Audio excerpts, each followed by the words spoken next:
When you activate calendar syncing, you get immediate two-way syncing between GQueues and Google Calendar.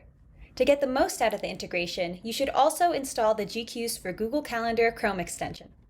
Once installed, you'll be able to view extra task details and mark tasks complete right from Google Calendar. To install the extension, go to the listing in the Chrome Web Store. There's a link to the listing in the video description. Click Add to Chrome to start the installation. Next, open or refresh Google Calendar. You'll see a pop-up window confirming the extension was installed. Click the button to connect your GQueues account. And you're done! Now, when you click on a task event, a checkbox will appear next to the title.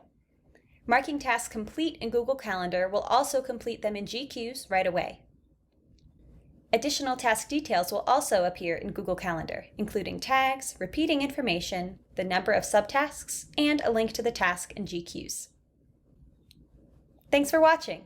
If you have more questions on how to use the GQueues for Google Calendar Chrome extension, check out our Help Center or chat with our customer care team.